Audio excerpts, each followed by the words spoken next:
The whole success of Dinosaurs is because of the writing, because of the design of the characters, because of the performers. That was what was fun about the show, is to just go all over the political map and attack everybody.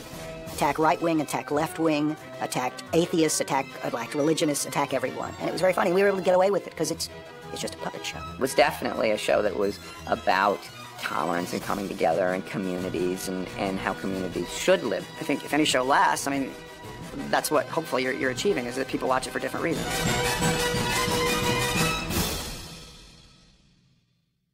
I remember when my dad first was talking about the show, he just loved the idea of big dinosaur costumes, families of dinosaurs that just lived incredibly recklessly. First one to knock down 100 trees gets a donut! And then I think that got refined a bit. Even the bill collectors are just a little more understanding these days. But sort of off of that theme, the idea that dinosaurs became extinct, so dinosaurs probably lived irresponsibly. The original thought about the series was that we would focus on the Earl character as being the one primarily caught between the pull of wildness, which is what the dinosaurs were coming from, and the comforts of civilization, which is where they were going. Here's your sweater, Chief.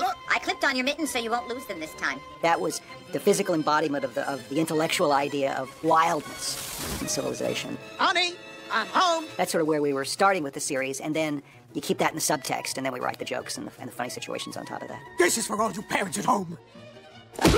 You had a writing staff of about 8 to 10 guys, and you'd come in and you'd pitch ideas. Well, we sort of divided up the episodes. Sometimes we would go kind of heavy political. Oh, how dare you blame the company, you mewling pack of ingrates! And sometimes we would just go pure fun with the families.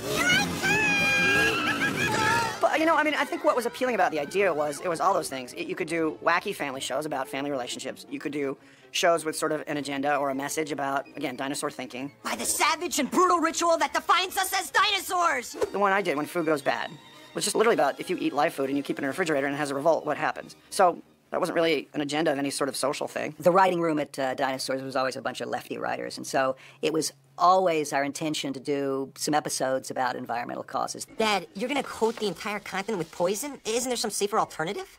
Like what? The genesis of the show from Jim Henson was that the dinosaurs were these huge lumbering creatures that just sort of marched through the earth, eating up all of its resources, ravaging it until there was nothing left, and finally they disappeared. So we always knew that would be the arc of the series. We tried to incorporate that into a number of episodes. So we did an episode where Earl was pushing over a giant tree and he was struck by lightning, and he and the tree sort of traded personalities, and Earl ended up in the tree and experienced what the tree's life was like. And the tree inhabited Earl's life and got to experience the joy of moving around and having a family. How wondrous it is to be a dinosaur! It was really a very sweet and beautiful episode. We did an episode where Earl got scared because he believed he'd been visited by aliens from another planet, godlike creatures who told him that he should take better care of the Earth, and so he became an environmentalist for the episode. We dinosaurs have got to stop abusing the Earth's environment! Until he found out he'd been tricked, and then he went back to his old ways. Robbie? We did an episode where they all get used to chewing this particular plant that makes them happy. What are you eating? Oh, it's a plant Robbie found in the forest. It's made us very happy. When everyone starts chewing on these leaves, they stop working, and they feel really good, and they're like, what can be wrong with that? But at the end of the day, kind of society grinds to a halt. That was obviously a parody of things that had a really good agenda. It was a drug episode, but, at a time where you really couldn't even talk about it. It's very hard now to discuss drugs in a family situation. What could be bad about something that makes you feel good? Even though drugs is clearly an issue in most families in America, and something that, people should probably talk about it. And that's, postmodern sitcom writing at that point, because it's been done to death, very special episodes where you all learn a valuable lesson. This is your brain. This is your brain on the plant. Oh! The message was still in there, but it was for kids, they might get the basic thing is like, hey, doing something that makes you feel so good but causes you to stop existing or stop caring about existence is not a good idea. But anyone, over the age of 15 who'd already seen a very special episode of Charles in Charge or whatever the heck was on, where, you could get the parody of like, okay, I get the joke. So come on, say no to drugs. Help put a stop to preachy sitcom endings like this one. Sometimes people didn't get the joke. The episode I'm referring to was Hurling Day. Isn't throwing grandma off a cliff just a waste of a perfectly good old lady? In dinosaur culture, when someone hit 70 years old, you throw them off a cliff. I'm throwing her. I married you so I can throw her. We got letters from the Gray Panthers, which is like the fighting group of the Association for Retired People. They were very upset about it, and they were like, oh, I'm not going to watch this, and then wrote us angry letters. I'm like, did you wait till the end? I feel like I could live to be 1,000,000. Well, I think there was a basic outrageous element to the concept that's a suspension of disbelief. Tomato, tomato, it's all semantics. Imagine that dinosaurs have the instinct of dinosaurs. When they get angry, they kill each other. They eat their young if they don't want to raise them. My true aggressive nature. All those sort of primitive rules with our dinosaurs, and yet they live in houses and they drive around in cars and they have jobs and they go to school. So that's what allows us to do stories about modern society and modern life and the way we live. There's my cupcakes. Even though it's dinosaurs with their primitive instincts. That's the wild thing about the show, too, it being topical.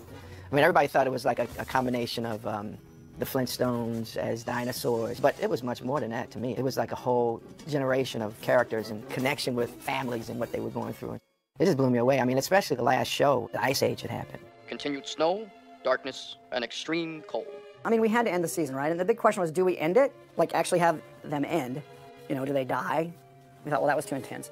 Or do you sort of hint at their demise? Not necessarily the families, but, you know, it's going into sort of a nuclear winter, and that it's going to obviously end after the cameras stop rolling. Maybe we went a little overboard with the poison. We thought it would be important to kind of show the extinction, at least, you know, foreshadow it. Hey, when the sun comes out and melts all the snow, we'll have plenty of water. The series was sort of a hiccup between the supposed end of the dinosaurs and the actual end of the dinosaurs. Considering the thickness of the cloud cover, scientists predict it may be tens of thousands of years before the sun shines over Pangaea again. So it was a momentary pause in which they got to continue existing. Dinosaurs have been on this earth for 150 million years. And it's not like we're going to just disappear. So we knew we wanted extinction, and we proposed that to the network, and we got some resistance from that. The network felt that that was going to be very hard for the younger viewers to take, especially the idea that the baby would die. Well, what's going to happen to us? It's not the way you would normally end a show, but there wasn't anything that much normal about the series anyway. We always were trying to choose really big choices. You know, when we were handling an issue or problem, we tried to do it in a very, very big, dinosaur-y way. It ends with a camera just coming out of the window, and they're all huddled together in their living room with, you know, Parkers on and stuff, and we knew that was going to be the end. So this was a very big, dinosaur-y way to finish the series.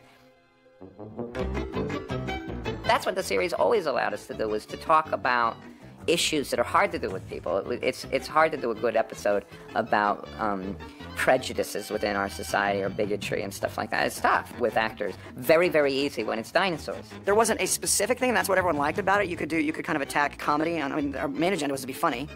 And I think that's what a show with a lot of writers brings to it, is everyone has different takes on what to do with this group of characters. Dinosaurs has been our best written show that we've ever done. The writing on this was great, and I think the success of the show really is mainly because of the writing, and then everything comes after that.